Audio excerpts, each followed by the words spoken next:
This episode is brought to you by Hasa.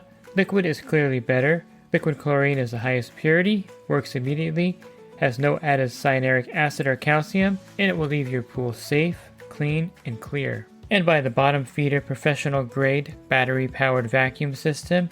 It sucks to clean pools, so cleaning pools sucks less. Get $100 off with code DVB100.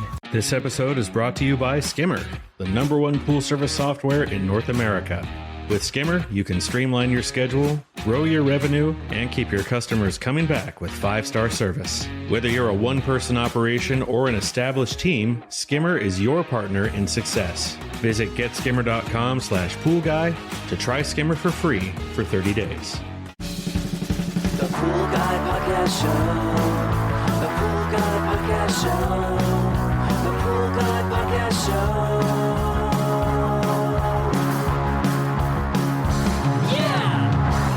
Hi, welcome to the Pool Guy Podcast Show. In this episode, I'm going to talk to you about successful bidding. I'm going to cover a lot of aspects here, from the initial bidding process itself to some things to note and look out for, and basically just a kind of game plan when you're bidding for any kind of service in the pool industry, weekly service, acid wash, green pool cleanup, etc. Are you a pool service pro looking to take your business to the next level? Join the Pool Guy Coaching Program. Get expert advice, business tips, exclusive content, and get direct support from me. I'm a 35-year veteran in the industry. Whether you're starting out or scaling up, I've got the tools to help you succeed. Learn more at swimmingpoollearning.com. All this comes from making kind of these mistakes out there myself and then learning from them the hard way. So I thought I would share this with you so you kind of understand the best way to do your bidding and the most effective way, in my opinion, that the bidding process works. The first thing, of course, is to make sure that you really want to take on the service account or to do that green pool cleanup, acid wash, whatever, and that when you make that decision, you're going to want to move forward with your decision. This is really important because you may ultimately make the wrong decision and then you try to back out of it, which looks very unprofessional and leaves a lot of bad feelings with the customer. I have a good example here. One of my group members took on a pool. The person, he really had some kind of bad feelings about the situation because they were talking about the other pool guy not showing up and he kind of just ghosted them. And right there, most of the time when you get in a situation where the prior service is ghosting the customer, it's not because that service company necessarily is flaky. I've learned this from experience. Why isn't the pool company showing up? Well, obviously they are a flaky company and they don't care about their business. That's not really true, actually. There's other circumstances or reasons why they just don't return to the stop. And so anyway, he's talking to this person and telling him all this stuff. The pool's big and he probably underbid because they were telling him what they were paying prior and he felt like he should match it or get close to it. And it was one of those pools that would take a good extra 15 or 20 minutes over a normal pool that he would do. And so he took the account, and then when he got to his truck and drove away, and immediately in his truck, he decided that, you know what, I really don't want this account. I shouldn't have taken it. And so he's like, what do I do now? I took this account I shouldn't have taken. So he called me and I walked him through a few things, and I warned him too that if this person was that volatile and angry towards the previous company, they're not going to be too happy with him giving a bid, accepting it, telling him he's going to start the pool, and then backing out. But there's ways you could kind of make it work. And he basically told them that he made a mistake by taking the account because he realized now that it just wouldn't fit into his service route. And he should have checked ahead of time. He didn't. And he realized now.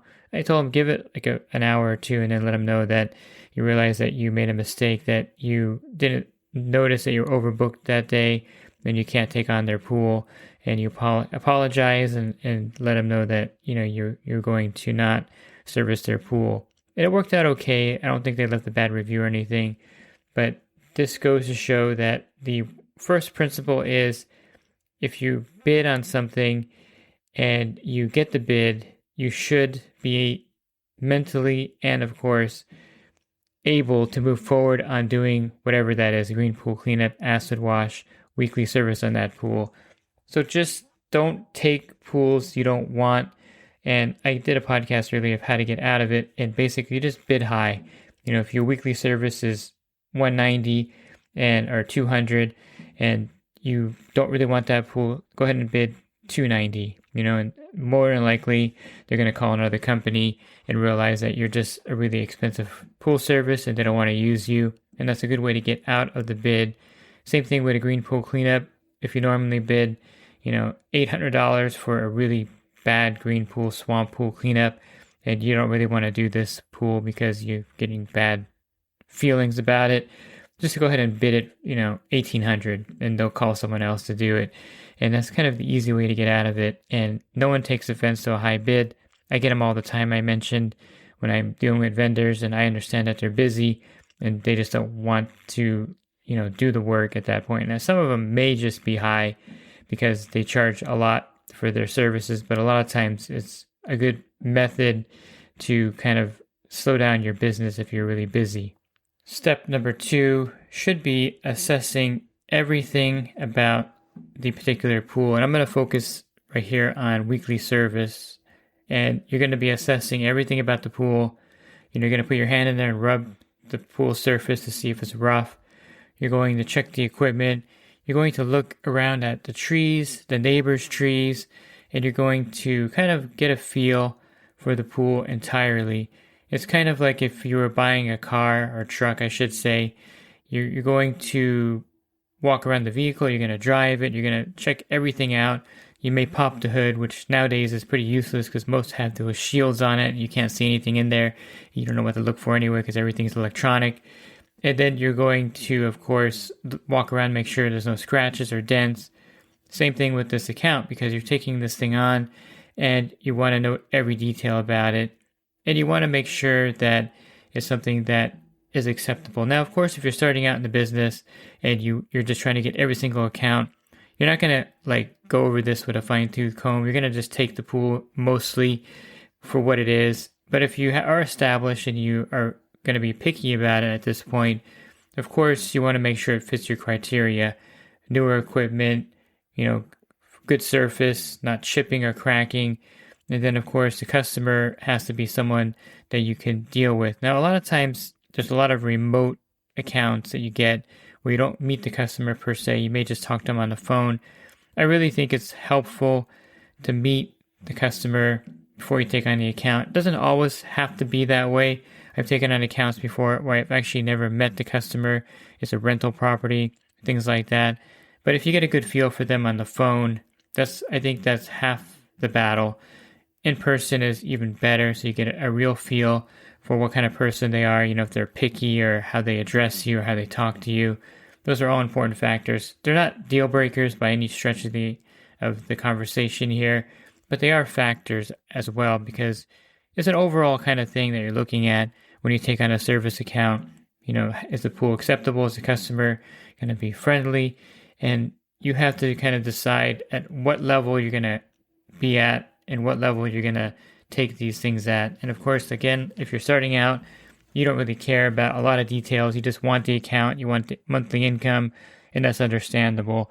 But you still have to apply these principles to make sure you're getting an account that you can actually service. If the equipment is barely limping along and looks like the motor is on its last leg, or the filter looks like it's been duct taped together to keep it going, then you may want to consider that this is going to be a tough account to maintain. And if you're established, you probably wouldn't want to take it unless the customer decides to upgrade the equipment.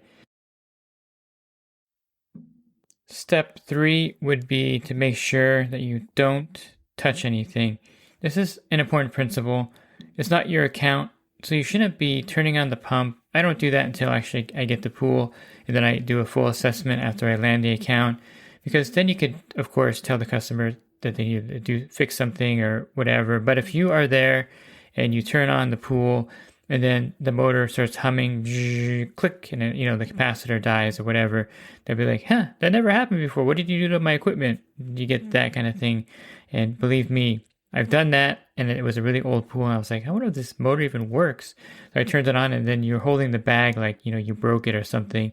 Another one of my members was pushing something on the automated system, not quite familiar with it, and he put it on spa drain, and he couldn't figure out how to get out of it. So I just told him, turn the breakers off to everything for a minute. It'll reset everything. Another one of my members was an above ground pool.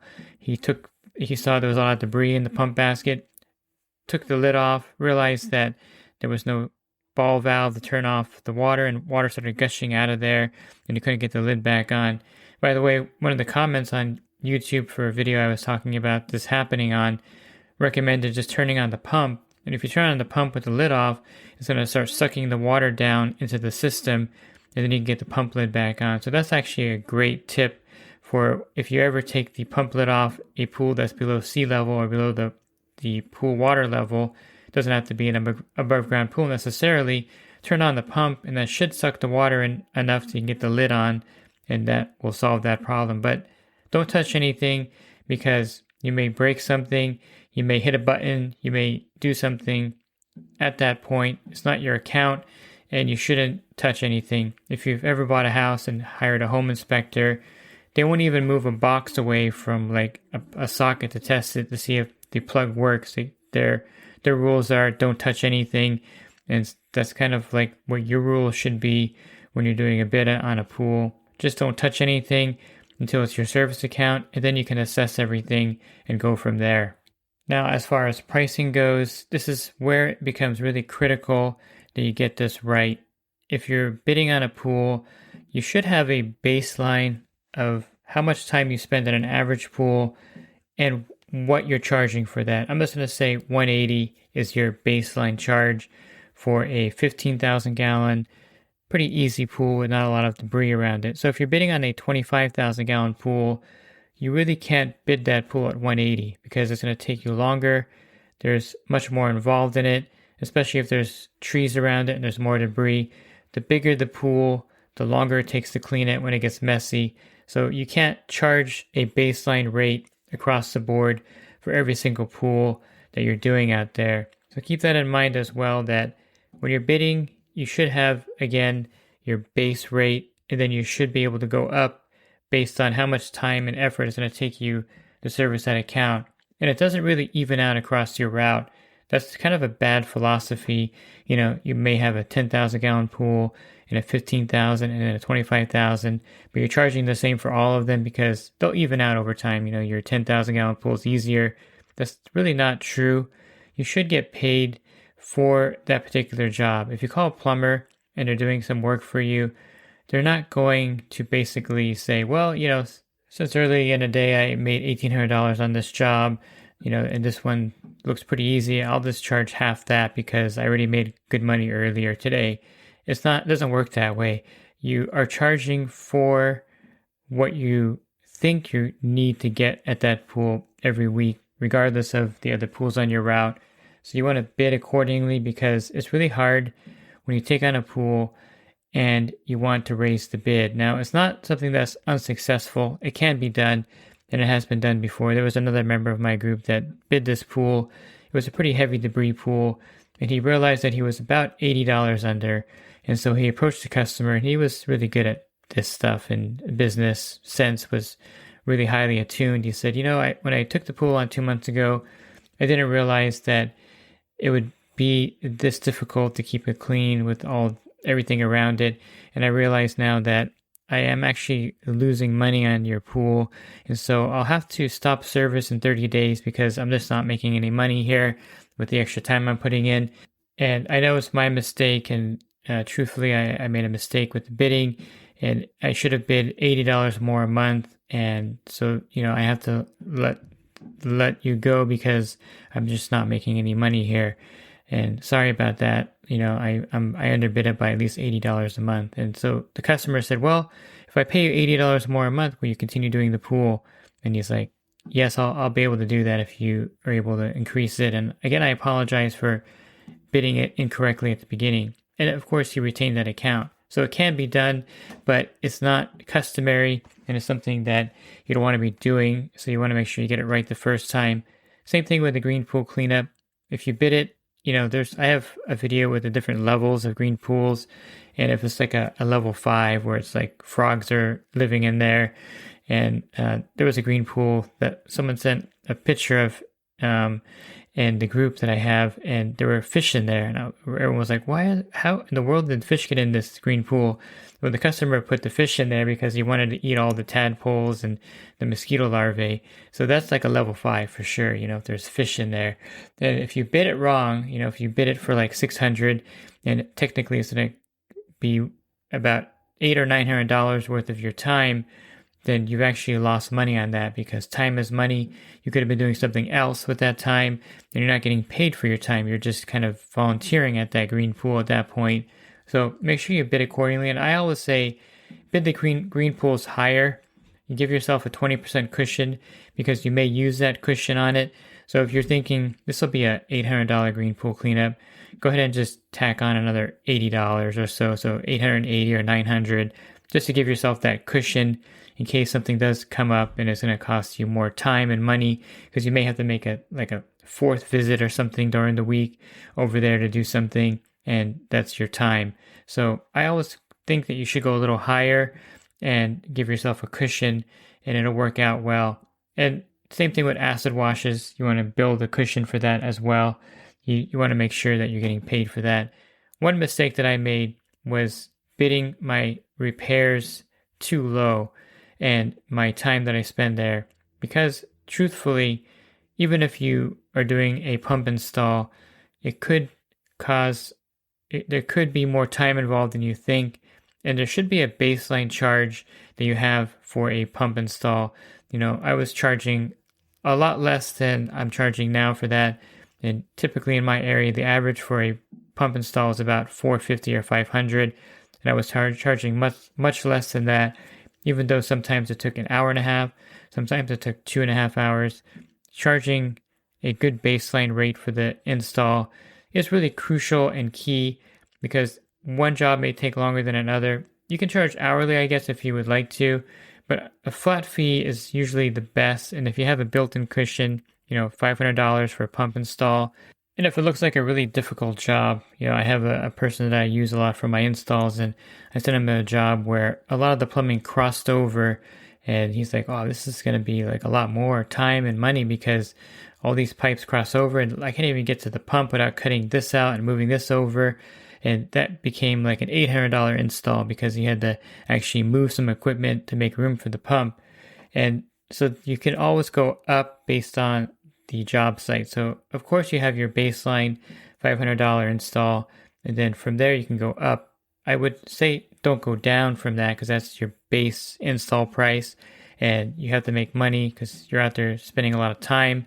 Taking time away from doing something else, you should get paid for it. So keep that in mind as well. If you're out there doing an install, you could be doing something else to make money, like an acid wash or green pool cleanup. So don't think that you should discount it or go down in price. You should have a good baseline to make up for the fact that you're not able to do something else with your time. You could be doing 2 pools and cleaning 2 pools at that time and making money on your weekly service route. So you're only one person. You can of course have a team doing this as well, but you're only one person in that spot doing that one task, and you're not able to do another task during that time period. And so you're getting paid for that loss of other revenue, and you should charge enough to make it worth your while to be at the job you chose to be at and service the account you chose to service. These are pretty good baseline rules for bidding and for pricing, and I suggest you implement them. If you feel like you're charging too little, you probably are. And if you're landing a lot of bids and a lot of repairs, a lot of green pool cleanups, you may be a little bit under the market at that point, and you may want to go up a little bit. Even if you don't get every bid, you're still getting paid what you're worth on the bids you're getting. It'll even out. You'll do less work because you're not running around doing everything at a lower price. You're getting a higher price for what you're doing, and you're going to be able to expand and get bigger and grow by doing this and charging correctly and bidding correctly at the beginning when you take on that particular job that you so choose to take on. And remember the first rule: if you're going to take it, definitely you want to be able to move forward on the pool service, weekly pool service, or the green pool cleanup, and you don't want to back out at some point because that is going to look bad for you, and it also wastes your time ultimately. If you're looking for other podcasts, you can find those by going to my website, swimmingpoollearning.com. On the banner, click on the podcast icon. There'll be a drop-down menu of over 1,800 podcasts there for you. And if you're interested in the coaching program, you can learn more at poolguycoaching.com. Thanks for listening to this podcast. Have a great rest of your week, and God bless. This episode is brought to you by HASA, providing products that deliver clean, healthy water for every aspect of everyday life. The bottom feeder battery-powered vacuum system, portable, powerful, and only weighs 12 pounds. And Skimmer. Get Skimmer, America's #1 pool service software. Podcast listeners can try Skimmer for free at getskimmer.com/poolguy.